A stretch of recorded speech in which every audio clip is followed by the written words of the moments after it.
Bienvenidos a Supracortical, yo soy el doctor Rafa López y el día de hoy por fin vamos a hacer algo que teníamos pendiente para ustedes desde hace un buen rato, que es el análisis profundo del personaje de Arthur, el Joker, en esta última película que recién en 2019 acaba de impactar al mundo. Y para eso tenemos a una experta en el tema, la doctora Nadia Becerril, que ella, además de ser psiquiatra, es perito legal y se dedica a todas estas cosas que tienen que ver con la salud mental, la mente, las emociones, la psicología, la psiquiatría, desde la perspectiva de las víctimas y los victimarios del delito en nuestro país. Nadia, muchísimas gracias por acompañarme el día de hoy. No, hombre, Rafa, muchas gracias por invitarme. Oye, cuéntame antes que otra cosa pase, un poco de esto, de tu trabajo. O sea, tú estudiaste medicina, luego hiciste la especialidad en psiquiatría y luego... Después de la especialidad en psiquiatría, hice un curso de alta especialidad en psiquiatría legal y forense. Es así que me hice perito en psiquiatría. Ok. Entonces, yo lo que hago es determinar en un proceso legal si la persona está actuando por una enfermedad mental, si la enfermedad mental tiene injerencia en lo que está haciendo o en lo que puede hacer. Y específicamente, pues por el tema que nos ocupa, hablando de derecho penal, si la persona cometió un delito, si el delito fue motivado por la enfermedad mental. ¿Y esto por qué es importante? O sea, vamos a suponer que una persona mató a otra y la mató porque, como un poco lo vamos a ver en un ratito más, pues porque tuvo una mamá terrible y entonces pues se sentía profundamente abandonado y resulta que terminó asesinando a su mamá. Eso, pues a nosotros, ¿qué? ¿De alguna manera simplemente es un asesinato o desde la perspectiva jurídica sí tiene alguna relevancia? Tiene alguna relevancia, o más bien tiene mucha relevancia, porque el juez puede determinar que la persona estaba o no en sus cabales cuando cometió el delito y eso puede determinar su sentencia. Ok. Entonces ahí entra el perito en psiquiatría, determina si la persona actuó de esa manera porque tiene una enfermedad mental. Ajá. Y entonces ahí determina la sentencia. Entonces el perito tiene mucha injerencia. Al final la decisión la toma el juez. El perito puede decir lo que quieras, pero al final la decisión la toma el juez, ¿no? Ok. Pero mi trabajo en particular, y además, bueno, pues a mí me gusta ser muy honesta, mi trabajo en particular es determinar si la enfermedad mental llevó a la persona a cometer el delito o no.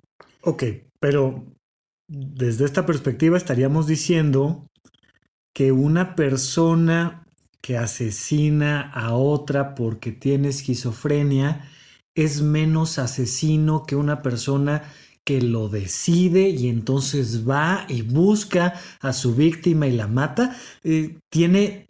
O sea, ¿por qué su castigo va a ser menor? Ok, yo aquí te preguntaría qué te refieres con menos asesina. Pues eso, o sea, te voy a meter a la cárcel, pero no tanto. O sea, como tienes una enfermedad mental me caíste mejor y entonces te voy a liberar más pronto de la cárcel o cómo está el asunto. Sí, exacto. Aquí lo que importa es uno, qué sentencia se le va a dar y qué tratamiento se le va a dar. Ok. Porque si la persona, como dices, en el ejemplo de la esquizofrenia, cometió el delito porque las voces le decían que la persona a la que mató, digamos la mamá, Ajá. ¿no? El ejemplo que pusiste hace unos minutos. Sí. La persona mató a su mamá porque una voz le dijo que la mamá era el anticristo y que tenía que matarlo y entonces la voz que escuchaba era de Dios y le decía que tal o era el diablo o lo que tú quieras.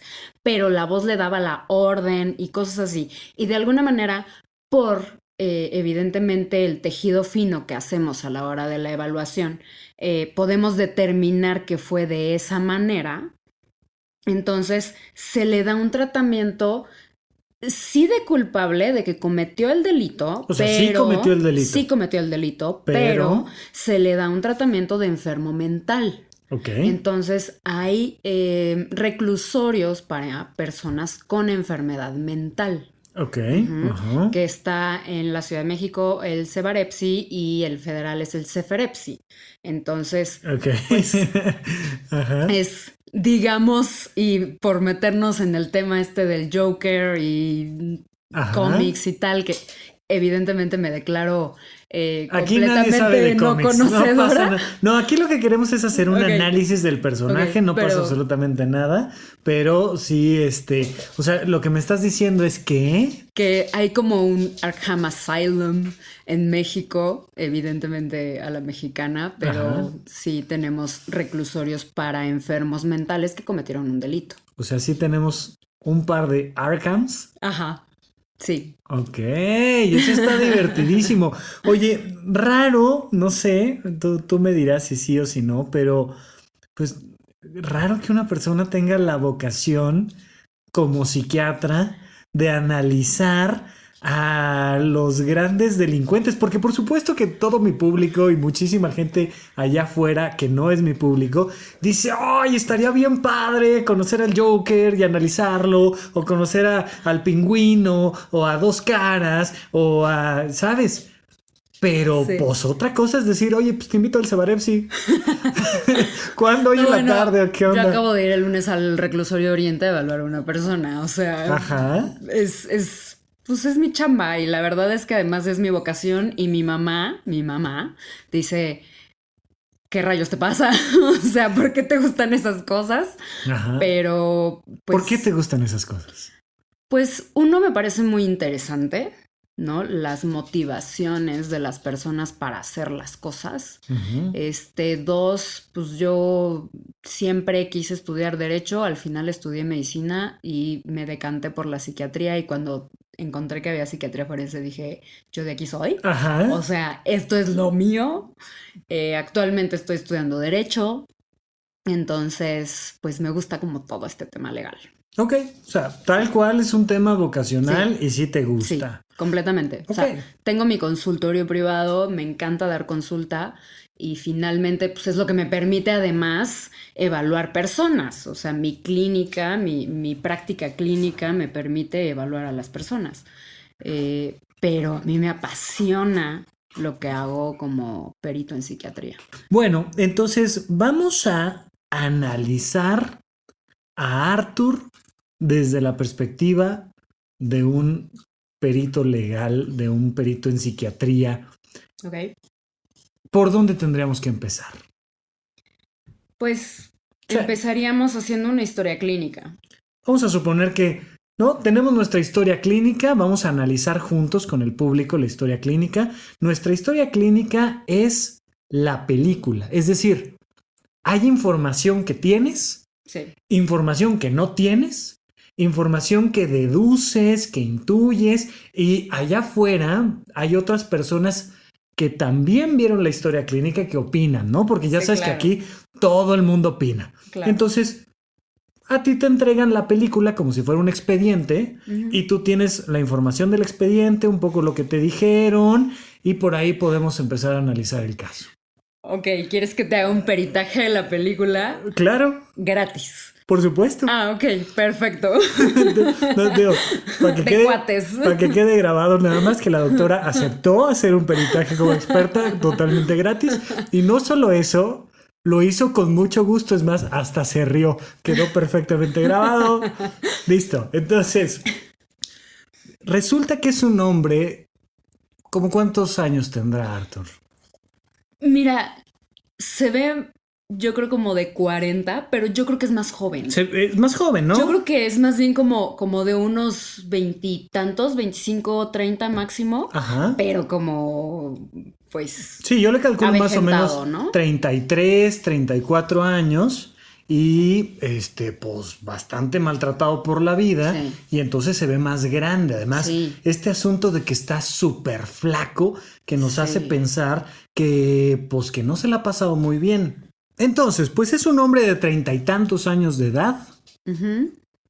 ¿Qué más? ¿Qué más sabemos de esta historia clínica que nos va contando la película? Pues no lo vamos a hacer cronológicamente con la película como lo maneja, lo acomodamos. Sí. Ok, entonces pues es un hombre ¿De qué se le acusa?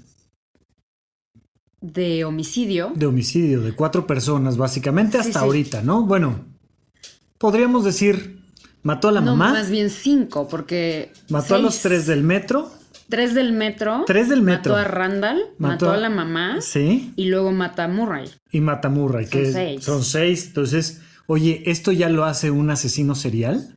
No, o sea,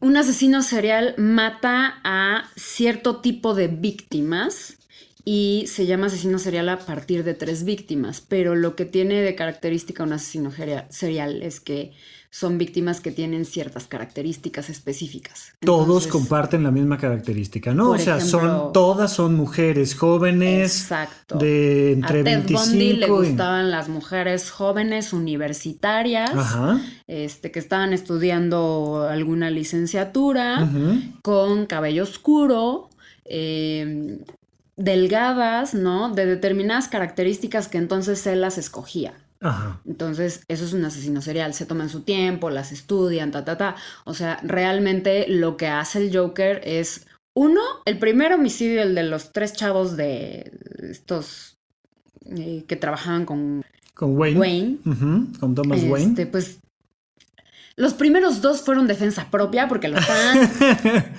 No sé si se pueden decir aquí malas palabras. Sí, todo lo que quieras. Entonces lo estaban madreando, Ajá. le estaban poniendo Sí, una sí, tranquiza sí. durísima. Entonces fue defensa propia.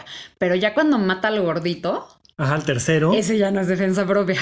Pero si el gordito también lo estaba pateando. Sí, pero ahí ya no está su vida en riesgo. O sea, cuando lo estaban pateando, su vida estaba en riesgo. Uh-huh. Y entonces en ese momento saca la pistola y dispara. Claro. ¿No? Y les dispara de alguna manera sin planearlo, sin pensarlo. Es como una reacción. Exacto. Es una respuesta. Es un reflejo, es un instinto de supervivencia de me estás poniendo en riesgo, me estoy sintiendo yo en riesgo por mi vida y entonces te mato. Hay 3 hombres, yo estoy en el suelo, me están pateando y por azares del destino me encontré una pistola y ¡pah! Escuchamos en ese momento en el metro un primer disparo, luego un segundo disparo. Sí. Al tercero le alcanza a dar en la pierna. Ahí se acaba la defensa propia. Ahí se acaba la defensa propia. Porque el otro todavía el tercero corrió, pero ahí todavía decimos, bueno, no lo está pensando, ¿sabes? Claro. Hay algo que yo como perito en psiquiatría, cuando hago una evaluación de este tipo, llamaría emoción violenta. Ok. Me están agrediendo. Sí. Yo veo mi vida en riesgo. Estoy asustadísimo. Estoy muy asustado, no estoy pensando y entonces me defiendo de alguna manera. Claro. ¿Sí? Entonces, cuando mata a los primeros 2 y le dispara al gordito la primera vez, hasta ahí es emoción violenta. Ajá. Pero cuando está viendo cuándo se baja el gordito del metro y cuándo no, y al final se baja con él y lo alcanza, le dispara y le vacía el Sí, los cartuchos, tal, sí. Ahí ya no es emoción violenta, ahí ya tuvo segundos para pensarlo. Ok. La diferencia, de alguna manera, es lo que lo está motivando a actuar. Lo que lo está motivando y que inicialmente su vida estaba en riesgo, no tiene tiempo para pensar, no tiene tiempo para pensar o para defenderse. Sí. Cuando se defiende es con una pistola porque pues, la tiene a la mano. Uh-huh. La diferencia con cuando pues remata al gordito es que ya pasaron, no sé, 1 minuto en el que lo puede pensar, en el que dice, ¿qué estoy haciendo? Claro. ¿Sí? Y en el que dice, voy tras de él y le disparo y al final le vació el cargador. Claro. ¿Sí? Nuevamente, esos son sus primeros 3 asesinatos. Exacto. Y lo vemos. Y además, después, o sea, viene una escena, perdóname, pero es que además voy a decir, bailo ballet, igual que tú. Ajá. Entonces, la siguiente escena cuando sale corriendo y empieza a bailar en el baño, parece tan... Sus pasadas de tercera posición son una maravilla. Los brazos, no, qué bárbaro. Pero bueno, eso fue un paréntesis. Claro, pero paréntesis creo yo importante porque lo vemos probablemente más que nunca en la película conectado con la realidad. Claro. No está psicótico, o sea, no está fuera de la realidad, no está en un cuadro de ansiedad, no está convulsionando, porque algo que se ha argumentado muchísimo es este tema de las crisis elásticas, yo creo que vamos para allá, pero en el baño no está convulsionando, no está alucinando, No parece disociado. No está disociado, que disociado es como, no es que estés alucinando, pero no estás en contacto contigo de alguna manera, no estás presente. Está francamente presente y está teniendo una revelación, la revelación de que por fin es él.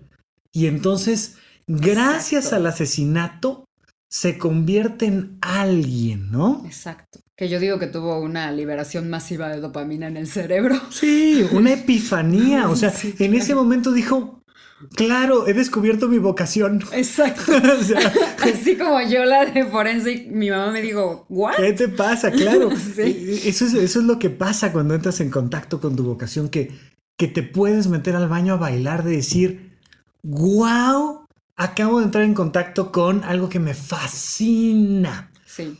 Muy interesante, creo yo, porque vemos cómo Arthur a lo largo de toda su vida, y quisiera meternos en este contexto, es una persona que ha hecho hasta lo imposible por encajar. Sí. Y su mamá todo el tiempo le ha estado diciendo, encaja, encaja, encaja. Tú tienes que ser feliz, tú tienes que hacer feliz a los demás. Y por más que además él se esfuerza, él dice, oye, ma, es que ya voy a estrenar en el stand-up y me va a ir increíble. Y la mamá le Sí. dice, mi amor, le dice Happy, le dice, mi amor, pero para eso se necesita ser gracioso. Sí, está terrible. O sea, la mamá de verdad es súper incongruente porque por un lado dice que siempre ha sido un niño súper feliz y que él, pues por eso le dice happy, Claro. ¿no? Y a mí me encanta la escena justo cuando la mata y le dice, no he sido feliz un minuto de mi vida, Por más que me pongas la etiqueta de pero Happy, siempre le dice, sonríe claro, y siempre tienes que poner una cara contenta. sí. O sea, Donde más claramente veo yo ese efecto psicológico es cuando, ¿no? En las primeras escenas, no tan las primeras, pero sabemos que le robaron el cartel por estar haciendo un poco de mercadotecnia afuera de una tienda que está ujú, cerrando en una ciudad gótica que se está cayendo a pedazos y sí, lo golpean y le rompan el cartel y se lo roban y el jefe le dice, pues lo tienes que pagar. ya sé.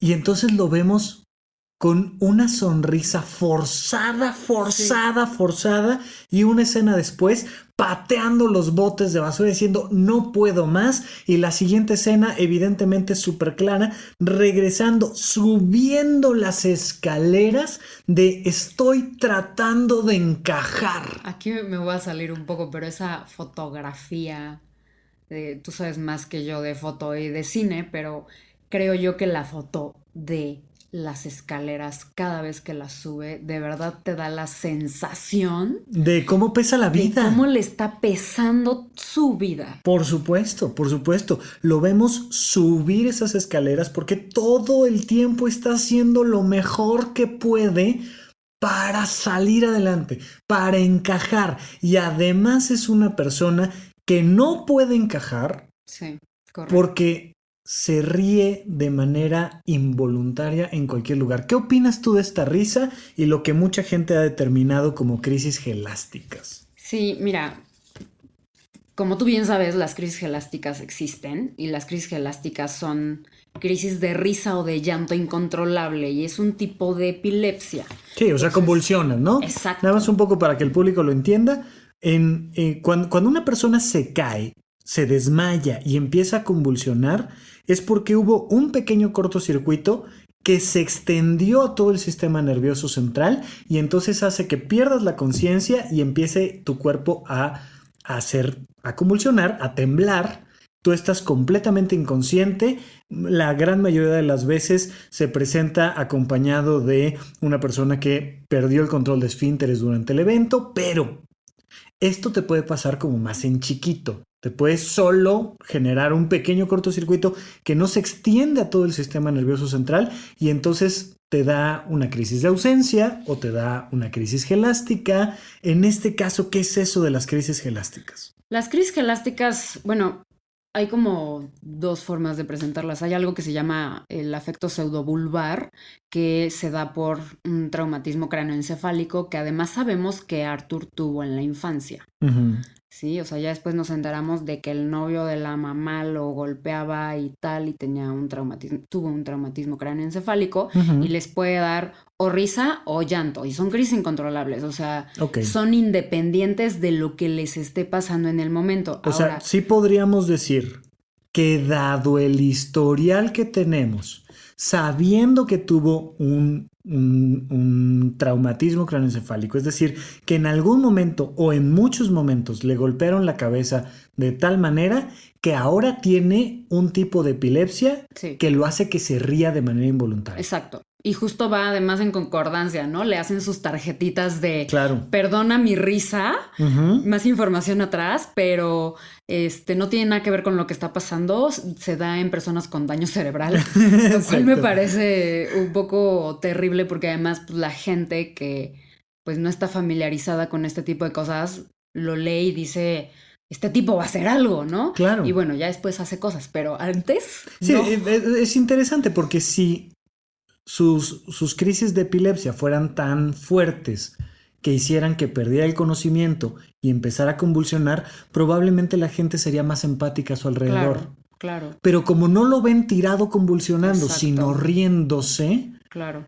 a quien está alrededor le da una sensación de mucho más miedo. Y es una claro. cosa más sencilla, pero No, solemos prejuzgar de esa forma. exactamente, Ujú. exactamente. Y justo en las escenas en las que tiene estas crisis y se ríe, se agarra la garganta, porque muchas veces a estas personas les duele el estarse riendo, porque no es una risa a carcajadas de cuando estás divertido y te ríes No, seguramente de a todos les ha diversión, ¿no? pasado en algún momento de su vida haberse reído tanto que duele, que te hagan cosquillas a tal nivel que no puedes parar y te duele y dices ya no, por favor, y te siguen haciendo y sigues riendo, pero ya no lo estás disfrutando, ya te está doliendo. Eso, digamos que 10 veces más. Exacto. O sea, las personas sufren. O Sí, sea, se están riendo, pero dentro están sufriendo. claro. Porque lo que están teniendo es una crisis Y lo convulsiva. vemos sufrir, ¿no? Apenas Sí. me comentaban por ahí en el Twitter que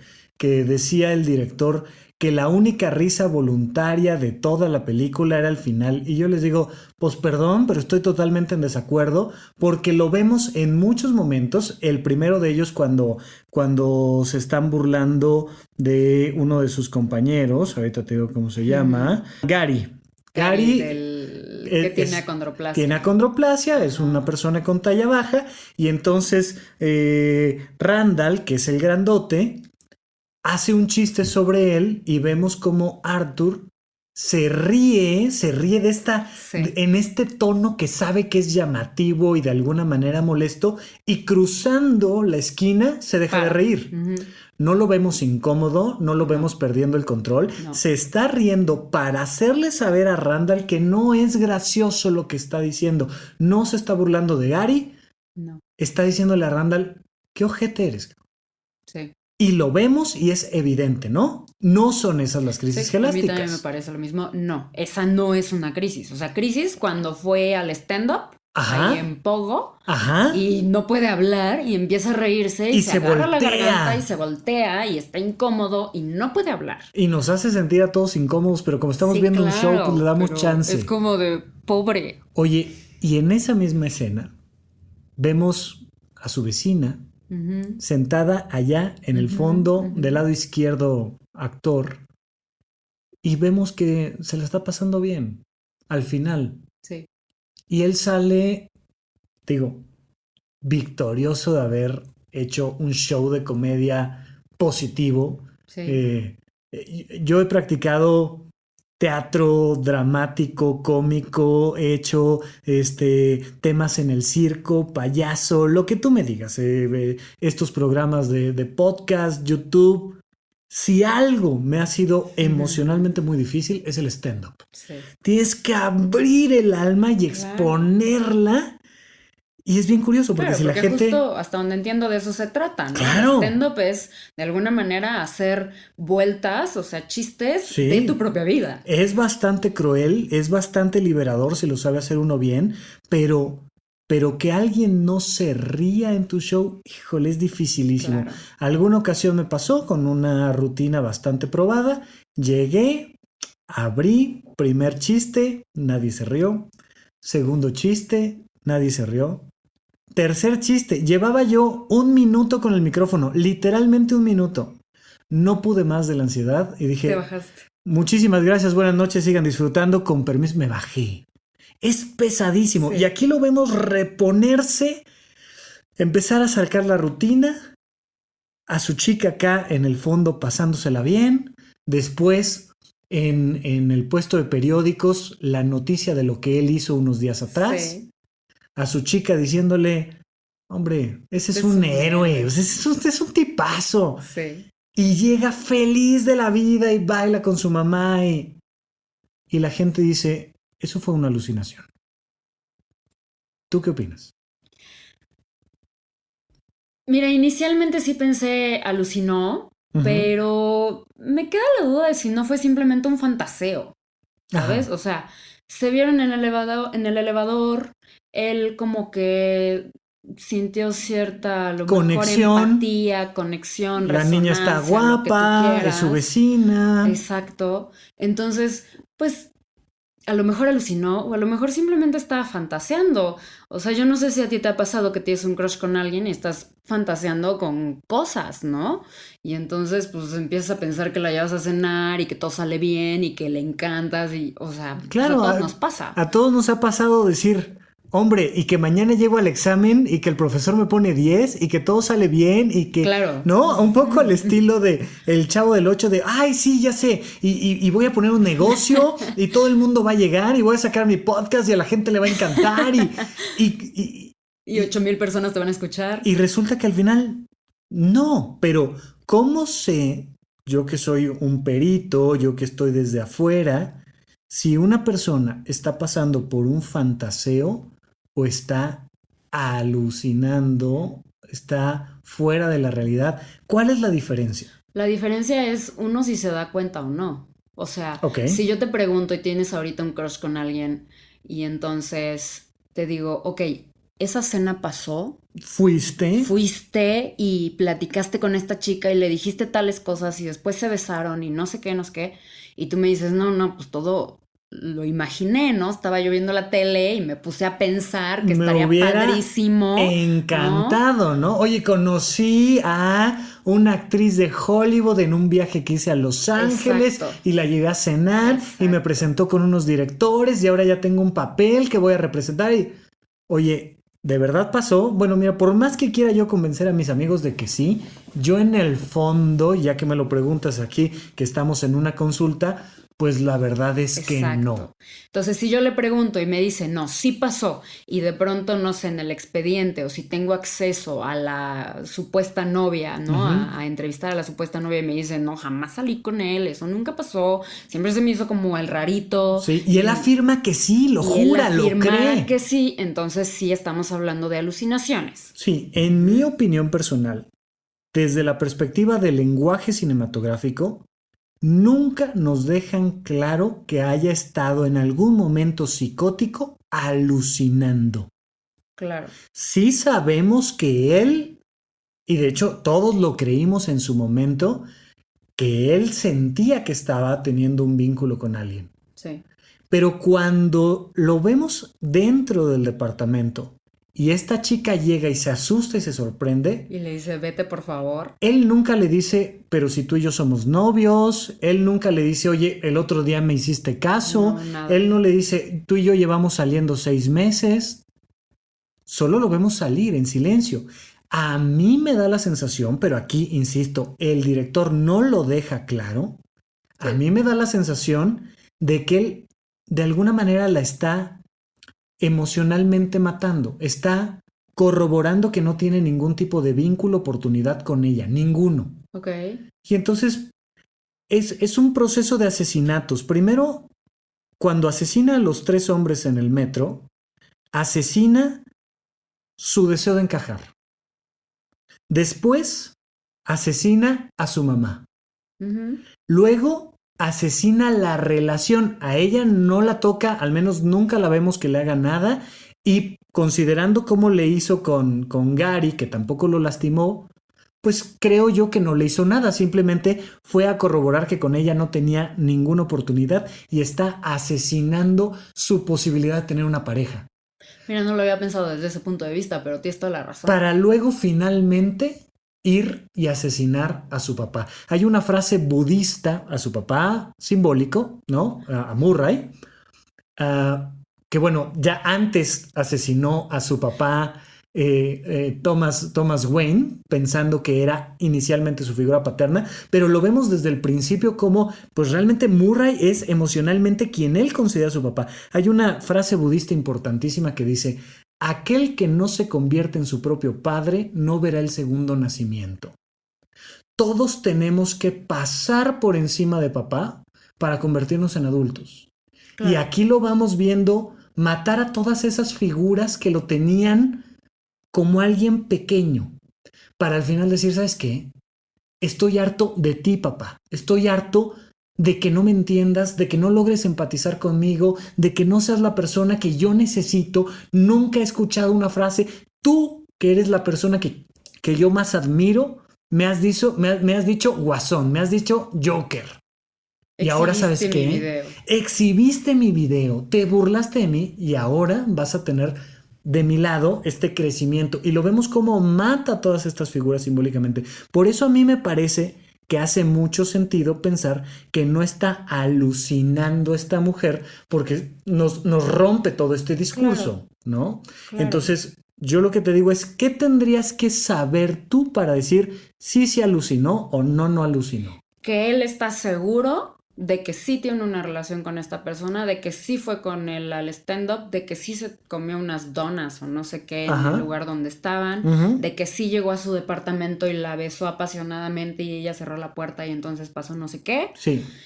Y entonces la versión de ella es, no lo conozco, es rarísimo y no quiero tener nada que ver con él. Exacto. Entonces, o sea, tiene que ver más como con dónde está o cuál es la realidad que está viviendo esa persona. Ok.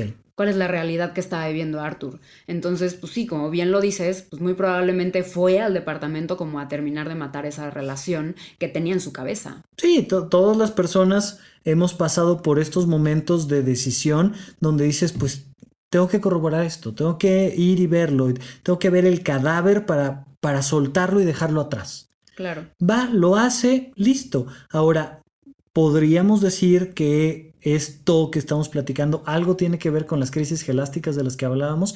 ¿Qué importancia tienen las crisis gelásticas en esta película? O sea, ¿dónde tienen algo que ver con los asesinatos? ¿Dónde tienen algo que ver con la danza? ¿Dónde tienen algo que ver con algo? En mi profesional opinión, las crisis gelásticas que tiene no tienen absolutamente nada que ver con los homicidios que comete.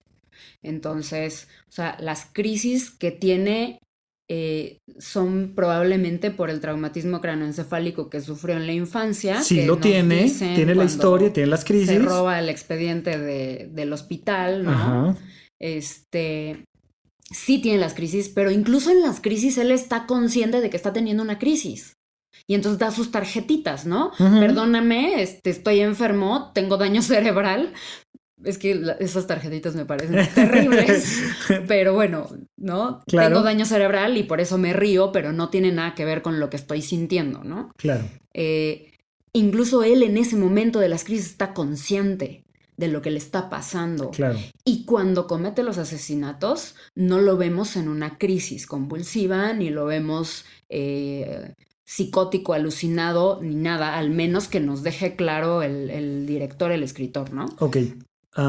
En un momento más te voy a preguntar si entonces desde tu perspectiva profesional consideras que si agarramos al Joker, lo tenemos en la cárcel, el juez va a determinar una sentencia, tú como perito dices, oye, esta persona es inimputable, es decir, no le podemos echar la culpa de lo que hizo porque tiene una enfermedad mental, o si es una persona a la que le podemos echar la culpa. Pero quisiera yo meter otro factor todavía a analizar. Okay.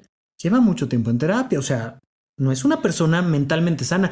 Antes de cometer los asesinatos, ya estaba yendo con una trabajadora social, ya estaba contando él sus temas, lleva una libreta de chistes. Ahorita vamos a analizar las frases que vemos en la película, pero ¿qué no si además de tener un traumatismo craneoencefálico y además de ir a terapia, antes de que pues pasaran estos delitos, hacia allá te quiero preguntar, ¿qué opinas tú de por qué va a terapia y qué estamos buscando en esas terapias y cómo ves las terapias que recibió Arthur? Para empezar, yo quisiera aclarar que él no estaba en terapia hasta Ok. donde nos dejan ver. ¿Por qué? ¿No? Porque iba con una trabajadora social. Ok. Y las Una trabajadoras trabajadora sociales. social no es un terapeuta. Ujú. Hasta donde nos dejan ver. Nunca nos dijeron que la trabajadora social Tiene una además fuera formación, terapeuta. claro. ¿no? Ok. Y además, honestamente, la forma de tratarlo, digo, muy probablemente ahí se nota, y a lo mejor me voy a meter en otros temas, pero el burnout que tiene la trabajadora social, que seguramente ve 50 pacientes en un día, Sí. con un sueldo terrorífico, en Sí. un consultorio horrible, sin luz, muy triste, muy lúgubre, ¿no? Ujú. Eh, Ahora, nos muestran la ahí, falta de empatía de la trabajadora social. Entonces él no está en terapia. nos muestran ahí precisamente lo que mucha gente cree que es la terapia, ¿no? La Ajá. terapia es un lugar donde llegas y pagas para que alguien que no te conoce y al que no le interesas te escuche durante 30 minutos, 60 Exacto. minutos, 2 horas y luego te vas peor de cómo llegaste. La Exacto. gente cree que así son las terapias. ¿Por qué dices que no es una? ¿Cómo sí es una terapia? Porque un proceso terapéutico tiene una estructura, o sea, tiene un objetivo. Ujú. Para empezar, hay varios tipos de terapias: cognitivo-conductual, de aceptación y compromiso, De resolución de resolución de problemas, problemas, psicoanalítica, la que tú me digas. logoterapia. Cada una tiene una estructura y forma de llegar a objetivos. Ujú, Aquí lo único que hacía la trabajadora social era medio escucharlo, ujú. no responderle absolutamente nada con algo, digamos, constructivo a lo que decía. Le pide su libreta o su diario, Sí, ve las imágenes que tiene ahí, que tiene imágenes ahí, sí. o sea, como recortes de una mujer desnuda, pero como tachoneado, Ujú. y lee la frase de espero que mi muerte tenga más sentido que mi vida, y Ujú. jamás la ves preguntarle, oye, ¿te quieres morir? ¿Te quieres suicidar? O Claro. sea, ¿qué querías decir con esta frase? Sí, ¿No? O sea, francamente no le importa. totalmente, O sea, ¿no? ¿para qué le pide el diario si al final no le dice nada? No va a trabajar con él. Porque aquí es, oye, te estoy pidiendo esta tarea para que conozcas tus pensamientos, conozcas tu sistema emocional, conozcas tus decisiones, tomes mejores decisiones, manejes mejor tus emociones, aprendas a explorar tus pensamientos y entonces crezcas y por tanto tengas una mayor calidad de vida. Las terapias no son ¿y cómo te fue esta semana? Y punto. No. Hay un trabajo, hay una estructura, se trata de llegar a algún punto, pero bueno, lo que te quería preguntar es, por qué estará Arthur en esta no terapia? Pues era un servicio, o esto, ¿cómo le llamaban? Servicios sociales, ¿no? Entonces Sí, tienen como su programa en como este Gotham. Medicare de Ajá, Estados Unidos, ¿no? O sea, ajá. seguramente fue al neurólogo, le diagnosticaron esto, lo vieron medio deprimido, medio ansioso Exacto. y lo mandaron a, entre Y comillas, además, terapia. él le dice a la trabajadora social, me sigo sintiendo mal, Claro. yo no siento mejoría, no sería bueno que me subieran las dosis. Y la trabajadora social le dice, tienes 7 medicamentos, ¿qué te pasa? Oye, Y es como, ok, gracias por anular lo que estoy sintiendo. no lo podemos saber, pero ¿podríamos tratar de llegar a esos 7 medicamentos? Échate uno. O sea, bueno, para empezar tendríamos que ver en qué año está situado esto. Yo digo Bueno, que como bueno. en los 80, No, sí, pero vamos a pensar Pero que como- es un paciente del 2019 Ah, ok. y tiene crisis gelásticas, síntomas depresivos y ansiosos, está en terapia y toma 7 medicamentos. Vamos Bueno, a ver mira, cuántos llegamos. no soy neuróloga, pero pues, yo diría mínimo 1 o 2 anticonvulsivos. 1 o 2 anticonvulsivos. Eh, Vamos a ponerle un nombre a uno. No sé, valproato de magnesio. Vamos a pensar que tiene valproato de magnesio. ¿Por qué enfatizamos que nosotros no somos neurólogos? Porque a lo mejor el tratamiento gold estándar para crisis gelásticas es algún otro anticonvulsivo. Exacto.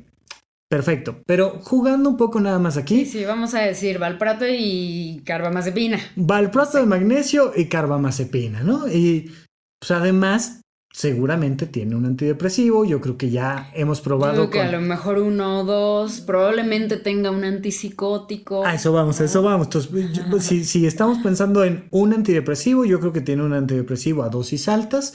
Básicamente yo pensaría para él en fluoxetina, porque, ¿no? En Prozac, porque seguramente lo cubre el cuadro básico de la seguridad del gobierno, porque es el más sencillo, porque es Claro. altamente conocido. O sea, no porque sea el mejor, sino porque es el que tenemos en la farmacia del lugar. Claro. Y entonces, fluoxetina a dosis altas. Decías tú, un antipsicótico. ¿Cuál Como antipsicótico? potenciador del tratamiento, no Sí. sé, risperidona, quetiapina, Sí, aripiprazol, no yo sé, también ¿no? pensaría más Varios. bien en aripiprazol o a lo mejor risperidona, ¿no? Entonces, tenemos valproato de magnesio, fluoxetina, vamos a decir aripiprazol. Llevamos 3. Ya sé, no sé cómo llegan a los 7 medicamentos, pero Eso es bueno, importante. y al final, pero al final lo que a mí me llama mucho la atención es que sigue sintomático. Claro, es que ¿sabes qué pasa? Yo una vez en el Hospital Fray Bernardino Álvarez, que es nuestro psiquiátrico más parecido a lo que la gente imagina como un psiquiátrico aquí Sí, en... pero y aquí yo voy a hacer un paréntesis, yo Ajá. amo al Hospital Psiquiátrico Fray Bernardino Álvarez, yo ahí me formé como psiquiatra forense y la verdad es que vi los tratamientos y los tratan muy bien. Bueno, ahí yo recibí en el servicio de urgencias a una mujer que venía de Estados Unidos, que venía más o menos con 8 o 10 medicamentos diferentes, Claro. porque pasó por varios doctores y cada quien le iba sumando cosas Ok, sí. y ninguno le dijo sustituye este por otro y de Claro. repente tenía fluoxetina, pero también tenía duloxetina y tenía risperidona, pero también que tenía quetiapina, pero también tenía aldol, pero también tenía aripiprazol, pero también tenía valproato, pero también tenía... A mí lo que me hace sentir este tema de que tiene 7 diferentes medicamentos, Arthur, es que no tiene un buen doctor. Y no tiene un buen seguimiento. No tiene un buen seguimiento. A eso me refiero con no tiene un buen doctor. Decían en la Facultad de Medicina de La Salle, un médico cura, 2 operan, 3 matan. Claro. Si no tienes un apego a un tratamiento con un plan, te van a matar. Y creo yo que aquí vemos 7 tipos de medicamentos diferentes porque no le están dando un tratamiento claro. El señor sigue con muchos síntomas y te lo dice claramente. Siempre tengo pensamientos negativos. Es lo único que tengo, pensamientos negativos. Claro. Y estoy tomando un montón de medicamentos y siento que no puedo yo solo. Insisto, está ahí en el diario. O sea, de verdad, la trabajadora social no, o sea, es que simplemente no lo vio, solo se lo pidió como para hacer tiempo, yo creo. Claro. O sea, tienes 20 minutos y los tengo que cumplir y entonces Échale. pues, saca tu diario, ¿no? Exacto, y un poco nada más. Entonces, tenemos a una persona que desde que es menor de edad sufre una serie de abusos físicos, sexuales, tiene el antecedente de un traumatismo craneoencefálico, convulsiona, tiene crisis gelásticas, está deprimido, está ansioso, toma 7 medicamentos diferentes, entre comillas, va a terapia, mata a 3 personas. No me digas que no es imputable, no me digas que le vas a decir tú al juez pues que no hizo todo esto por sus problemas de salud mental, porque además es lo que han argumentado mucho allá afuera en las redes. Es que están diciendo que todas las personas tenemos una enfermedad mental y todos vamos a salir a matar a la gente. Entonces, digo, pues, tantito échale la mano al pobre Arthur, que no le den ahí cadena perpetua, que lo manden a Arkham. Porque pues seguramente por eso mató a la gente, por estar deprimido, por estar ansioso, por las crisis gelásticas, por tener un padrastro horrible. No, pero bueno, tu pregunta era, no me digas que no es imputable. Ajá. O sea, No me digas que vas a decir tú que sí le vas a echar la culpa. No sí, me claro digas... que sí. O sea, porque aquí lo que tenemos que ver es cómo estaba al momento de cometer el delito, Ok. ¿sí? O sea, ¿qué motivó la comisión del delito? ¿Qué hubiera... Vamos a agarrar cada diagnóstico y decir, a ver, sería inimputable, es decir, no le podríamos echar la culpa como si lo hubiera hecho voluntariamente, porque fue producto de una crisis epiléptica. ¿Qué sería matar a alguien por una crisis epiléptica? ¿Se puede? Pues en una crisis epiléptica digamos, voy manejando y tengo una crisis de ausencia y atropello a alguien. Correcto. Voy manejando, me chisporroté el cerebro, pierdo el contacto conmigo Sí, sí, mismo, o sea, básicamente se desconectan. me No están desconecté, no estoy. Y en ese momento atropello a alguien. y lo Por mato. tanto, Entonces fue la doctora crisis. Nadia Becerril va a decir, no es un asesino. O al menos Exacto. este asesinato fue producto El de una enfermedad homicidio fue neurológica. secundario a una crisis convulsiva. Ok, vamos a pensar que estaba psicótico, que tenía algo parecido a la esquizofrenia, se salió de la realidad, cometió un asesinato y entonces no puedes echarle la culpa jurídicamente. Dame un ejemplo parecido. ¿Cómo sería Tendríamos que determinar que ya sea las ideas que tenía que estaban fuera de la realidad o las alucinaciones que estaba teniendo en ese momento lo orillaron a cometer los delitos, Sí. como te decía al principio, o sea, que escuchaba la voz de Dios, el diablo, lo que sea, que le decía, tienes que matar a los 3 niños de empresas Wayne, Claro. y tienes que matar a tu mamá, y tienes que matar a Randall, y tienes que matar a Murray, porque son el anticristo, el diablo, lo que tú quieras. La doctora Ontiveros en el Instituto Nacional de Psiquiatría decía que la diferencia entre la locura y estar congruente es que una cosa es hablar con Dios y otra es que Dios te conteste. Exacto. Exactamente. Es completamente diferente. Exacto. Resulta que se abrieron las nubes, Dios me habló a mí. Exacto. Y me dijo, vas a construir un arca y vas a meter a 2 animales de cada especie, tal, porque se va a inundar el planeta y te pones a construir el arca. Vamos a suponer que no estás recibiendo la orden de construir el arca, sino que estás recibiendo la orden de tienes que matar a Murray. Uh-huh. Esa es tu labor, porque fíjate que cuando lo mates, él va a renacer y va a cambiar el mundo y va a ser mi hijo enviado a la tierra. Y entonces vas y lo asesinas. Exacto. Porque Dios te dijo. Exacto. No es el caso. No es el caso. O sea, llega al estudio, se maquilla, le pide que lo llame Joker porque él así lo llamó cuando exhibió su video. Claro. Entonces nos hace ver que está en sus 5. Por supuesto. Sus 5 sentidos, ¿no? Luego se empieza a preparar y empieza a tener como este tema del baile en el que como que entra en personaje, pero digamos entrar en personaje como un actor. Claro. No entrar en un estado psicótico. No. Y sale y baila y saluda y besa a la doctora y luego ya cuando empiezan a subir el tono con Murray. Oye, además dice, es justo como me lo había imaginado. O sea, te das cuenta de que antes lo había imaginado, claro. Y te das cuenta de que sabe que está en un lugar real, haciendo cosas reales. Exacto. Ok. Exacto. Oye, vamos a suponer que una persona está tan deprimida, que mata a alguien más porque está deprimido. ¿Cómo una depresión te puede llevar a asesinar a alguien?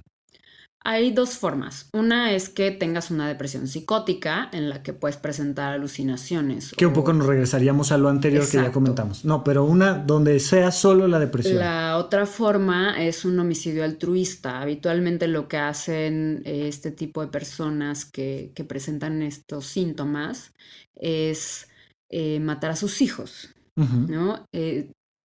Hace, no sé, unos años hubo una noticia de una mamá que ahogó a sus hijos en el tinaco y posteriormente intentó suicidarse.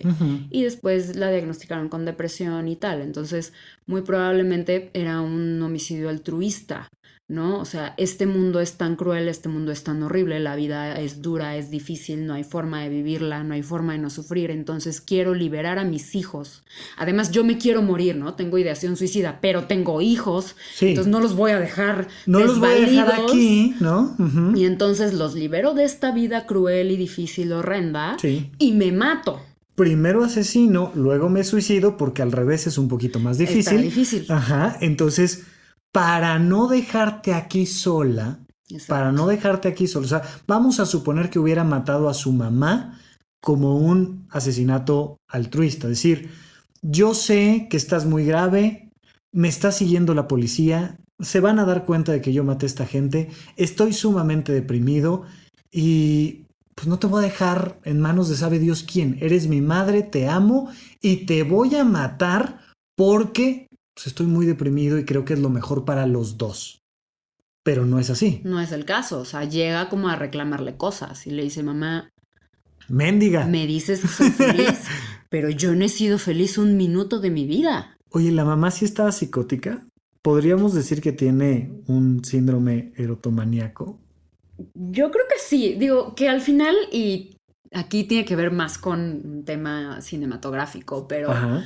yo creo que sí tiene un delirio erotomaníaco con Wayne. Sí, con Thomas Wayne. Thomas Wayne, no me No te acuerdo del preocupes. nombre, Ajá, lo ajá. siento, con Thomas Wayne, en el que ellos se aman con locura y pasión y entonces procrean a Arthur, pero la gente no puede saber de ellos porque bla, ¿no? Entonces, pues parece que está psicótica, pero al final casi de la película, no al final, creo que cuando antes de matar a Randall, Ujú, encuentra él una foto de su mamá y atrás dice, me encanta tu sonrisa, TW. ujú.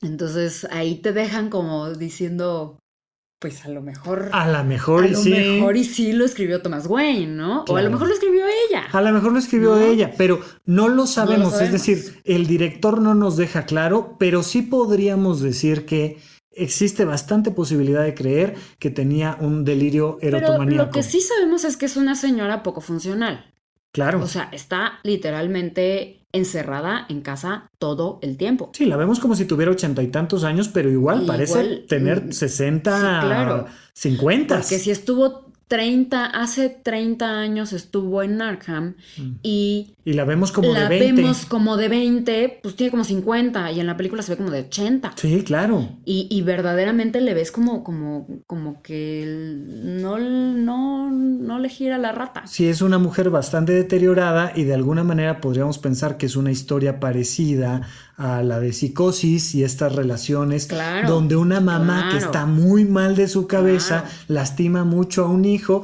que termina entonces botándosele un Exacto. tornillo. Sí, claro. Oye, ¿qué diagnóstico tiene Arthur entonces para, o sea, asesinó a estas personas porque qué? ¿Por qué es qué? ¿Qué nombrecito le ponemos? ¿Qué etiqueta le ponemos? ¿O qué pasa con Arthur? Eh, yo le daría, bueno, hay algo que se llama disfunción psicosocial, que es no me estoy adaptando a las reglas sociales, tal, pero bueno, yo en un peritaje lo determinaría imputable, lo Ajá, determinaría con diagnóstico de epilepsia gelástica, sí. tendría que evaluarlo si o no está deprimido o ansioso en ese momento. Ujú, Me queda claro que no está psicótico, ujú. entonces y lo declararía, a mi parecer, como una persona imputable de los delitos que cometió, o sea, totalmente responsable de los delitos que cometió. ¿Es un psicópata? Mira, es que según la película podríamos decir que es un antisocial o un psicópata. Ahora, la diferencia, uno es la frialdad con la que comete los delitos. El antisocial habitualmente es un poquito más impulsivo. Sí. Que Arthur también llega a cometer, ¿no? O sea, el asesinato Algunos. de Randall fue completamente impulsivo. O sea, no sabía quién tocaba la puerta, agarró las tijeras, se las guardó, vio que eran ellos y cuando tuvo oportunidad se las clavó, Claro, ¿no? Porque se las debía. claro. Randall le debía. Pero el de Murray, El de Murray fue planeado. totalmente. Bueno, no sabemos, porque cuando está ensayando su entrada al show, él Bueno, hace como su cuadro, como si se fuera a suicidar. sí, pero él sabe perfectamente que pues va armado a diferencia de cuando va armado al hospital, que es una estupidez. Sí, claro. Aquí va armado al foro completamente Sí, consciente. claro, y se vistió y se maquilló para ello. Entonces, Entonces, un antisocial sería alguien que responde un poquito más a lo tonto. un poquito más impulsivo, sí, o sea, Ajá. sin pensarlo tanto. Y yo creo que aquí él sí lo piensa y además le ves la frialdad y le ves el gusto. O sea, después de matar a Murray, se tira, ¿no? Del Placer. cansancio y Sí. del placer y se sonríe y le dice a Gary, vete, Sí, no te va a hacer nada. Y al final le dice, tú siempre fuiste amable conmigo, sí. ¿no? O sea, no te voy a matar deliberadamente. Y todos nos moríamos Yo de lo miedo. decido porque tú siempre fuiste amable conmigo. Sí. Maté a este tipo Sí. porque este no fue amable, no fue amable conmigo. Sí, Randall, nada más dijiste Murray, Randall. pero sí vemos al Perdón. menos 2 asesinatos, uno de ellos súper claro, donde propiamente está tomando una decisión fría.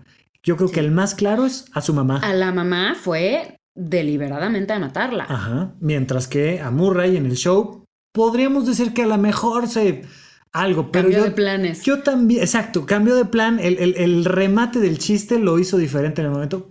Quizá. En mi opinión, ya estaba todo perfectamente planeado. Sí. Digo, se planean esas cosas. Sí. Y vemos ahí el nacimiento de. Y bueno, conectándolo, evidentemente, insisto, yo no conozco de cómics, pero he visto absolutamente todas las películas de Batman y amo al Joker, sobre todo el de. Este último y el de Christian Blade. El de Christian Bale. Pero bueno, eso. Entonces, conectándolo, pues, yo sí pienso que es un psicópata, Ok. ¿no? O sea, él encuentra su vocación y el placer de matar personas, ¿no? Sí. Incluso se lo dice al del archivo del hospital, diciéndole, es que hice cosas muy malas y pensé que me iba a sentir mal, pero Y no, no. me siento perfecto. ¡Claro! O sea, estoy perfecto. Dejé los medicamentos, estoy matando gente Exacto. y ahora estoy caminando con seguridad, Y con bailo gallardía. maravillosamente y... Por fin me estoy encontrando a mí mismo, ¿no? Me parece que es la historia de una persona que estaba aferrado a querer ser quien los demás querían que fuera, Sobre todo quien su madre quería que hasta fuera. que lo pierde absolutamente todo, se convierte en nadie y dándose cuenta de que al aceptar que no es nadie, al aceptarse a sí mismo, aunque seas nadie, empieza a inspirar a los demás y dice, de aquí soy. O sea, Exacto. de lo que se trata es de explicarle a todos, se convierte en un gran comunicador, porque Claro. además es lo que trata de hacer siempre con Batman, explicarle a Batman que es un error de conceptos, hombre. De lo que se trata es de que entendamos todos que la vida es una comedia y que realmente nada importa, de nada. Exacto. Y vemos este desarrollo de su vocación, Sí, ¿no? sí, sí. Y cuando mata a Murray, pues al final va a la cámara y está súper feliz y, ¿no? Y That's le Life. exacto. O sea, la canción además en ese momento es una maravilla. Es una Y maravilla. al final, Sí. cuando lo rescatan sus seguidores y a todas las personas que inspiró, ¿no?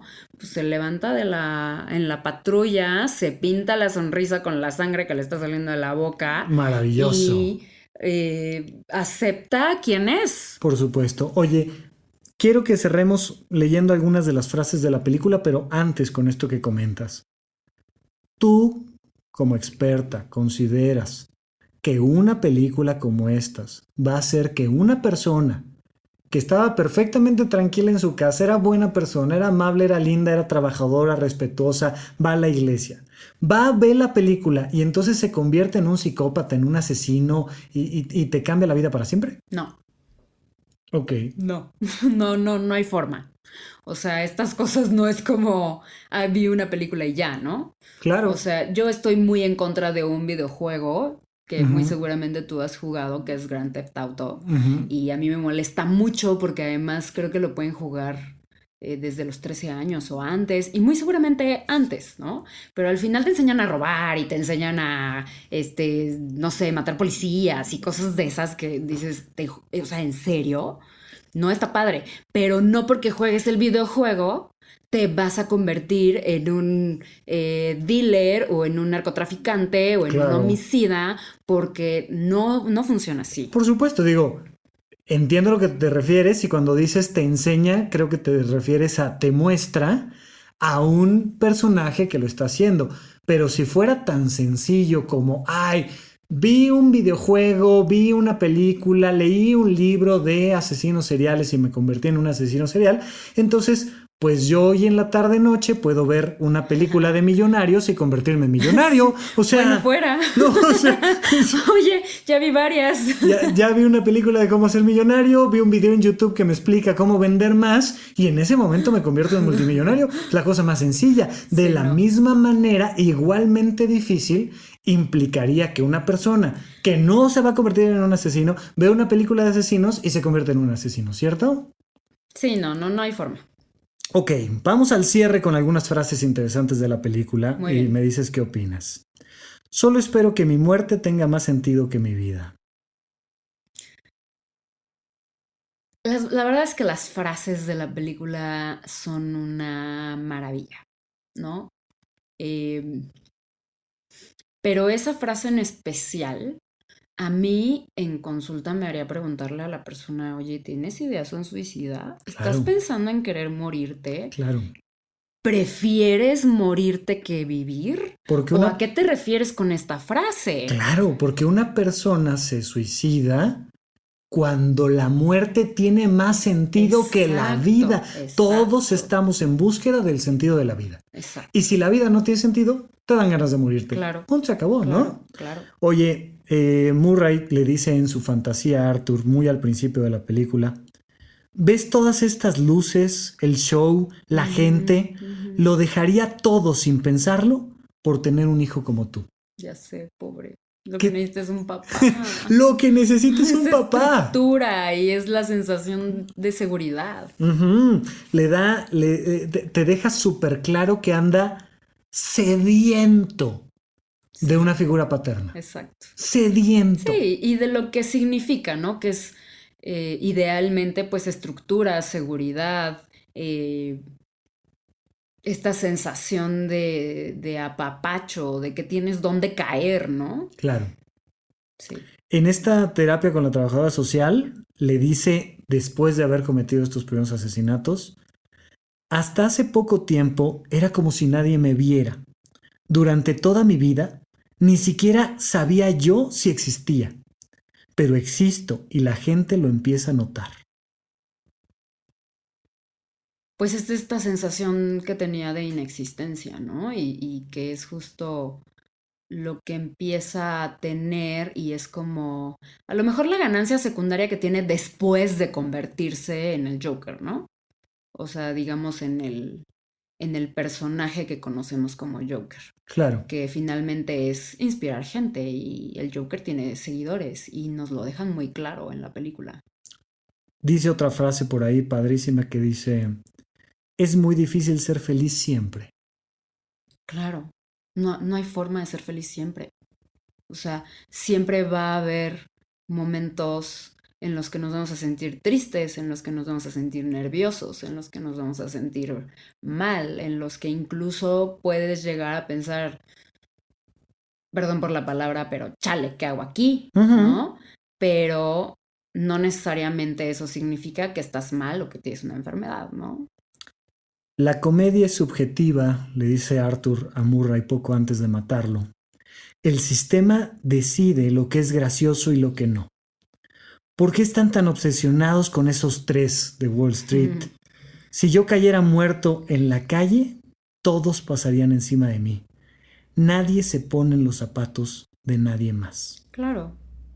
Y es esta sensación de falta de empatía. Y algo que a mí me gusta mucho antes de matar a Murray es cuando le dice, ¿qué crees que pasa cuando te topas con una persona que tiene una enfermedad mental y está en una sociedad rota que, no me acuerdo cómo le dice, pero Sí, básicamente le dice, te escupen la cara, le ¿no? dice, Pues esto pasa. ¿qué obtienes cuando cruzas una enfermedad mental con una sociedad que lo abandona y lo trata como una porquería? Exacto. Obtienes lo que mereces. ¡Pum! Y le da este grito de insisto, como de adultez, de tomar la vida en sus manos y le da la Claro, vuelta a la situación. claro. Me parece que eso es algo como fundamental, entender que hay muchas ocasiones en las que nos sentimos desprotegidos de nuestro entorno, de las primeras personas que hicieron un análisis importante y profundo sobre el suicidio, pues fue Emil Durkheim, que decía que el suicidio no es una enfermedad mental, sino es una condición social. Ujú. Cuando la sociedad no es suficiente para soportar a sus individuos, los individuos se empiezan a suicidar. Y hace, por supuesto, que todo su análisis sociológico al respecto. Claro. Y yo tengo otra frase que a mí me gustó mucho en la película y que además, en mi opinión, y me gustaría que dieras también la tuya, es muy real actualmente también, que es lo más difícil de tener una enfermedad mental es que la gente espera que te comportes como si no la tuvieras, Sí. sea cual sea.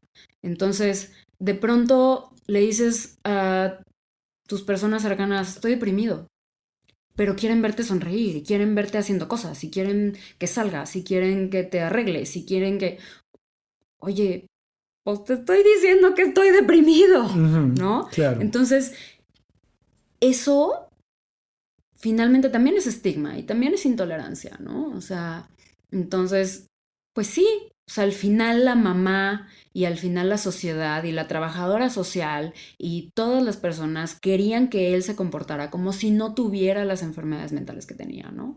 O que nos muestran que tenía y para las cuales tenía 7 medicamentos. Sí, por supuesto. Creo yo que lo más difícil en la vida es comportarte como alguien que no eres. Claro. Sea que tengas una enfermedad o no, pero es igualmente difícil que quieran que te comportes como si no tuvieras la vocación que tienes, o la orientación sexual que tienes, o la nacionalidad que tienes, o la enfermedad mental que tienes, o la enfermedad física que tienes. Cuando las personas tratan de ser quien no son, empiezan a vivir un infierno. Claro. Y el poder decir, este soy, esto soy, sexualmente, emocionalmente, físicamente, económicamente, racialmente, lo que me digas. Por supuesto, incluyendo la enfermedad mental. Cuando logras decir esto soy, te liberas y empiezas a bailar encima de las patrullas. No se trata de qué O en tipo los de... baños públicos. No se trata de qué vida tenemos o cuánto ganamos, sino se trata de ser nosotros, de poder aceptar esa parte que hay dentro de nosotros y entonces sí te vas a liberar de todos estos infiernos. Yo le digo mucho a la gente cuando me preguntan, oye, ¿estudiar medicina es fácil o es difícil? Le digo, mira, solo hay de dos. O es el cielo o es el infierno. Porque querer convertirte en un médico cuando no tienes vocación de medicina... No, olvídalo. Es una locura, es la muerte. Yo creo que cualquier carrera, pero sobre todo medicina, porque es una carrera muy celosa. Por supuesto. Muy demandante. Por supuesto. Tienes que estar abriendo cadáveres mientras que tus amigos están en una fiesta. Claro, y además todo el tiempo. Llega un momento en que la carrera te demanda absolutamente todo tu tiempo. El 100% de tu tiempo. Claro. Entonces, dice el doctor Alfonso Ruiz Soto que el paraíso no es un lugar con una serie de circunstancias, es una persona con una serie de actitudes. Yo simplemente lo que les digo es, no estén tratando de ser quien no son. Claro, a lo mejor quien eres va a traer consecuencias. Ni hablar, las vas a tener que enfrentar. Porque no por ser quien eres, vas a dejar de enfrentar, en este caso... La perito nos está diciendo que le toca irse a la cárcel. Sí. Que tiene que enfrentar sus consecuencias. Claro, lo sacaron, lo que quieras. Ahí empieza el resto de la historia. Y por favor, vean esta película de El Caballero de la Noche Hacienda y todo esto, lo que quieran. Yo salí del cine una de las veces que la vi y dije, necesito ver El Caballero de la Noche ya. Por supuesto. Entonces, claro, hay que asumir las consecuencias de nuestros actos. Pero también hay que aceptar que somos las personas que somos y que no hay más. ¿Cierto? Cierto, muy cierto. Doctora, muchísimas gracias por acompañarnos en este episodio especial. Muchas gracias. Creo que pudimos hacer un análisis bastante interesante del personaje. No sé si tengas algo más que decir. No, más que agradecerte por la invitación. Me divertí, como siempre. Y nada más. Muchísimas gracias a todos por escucharnos y estaremos platicando más aquí en Supracortical. Hasta la próxima. Supracortical.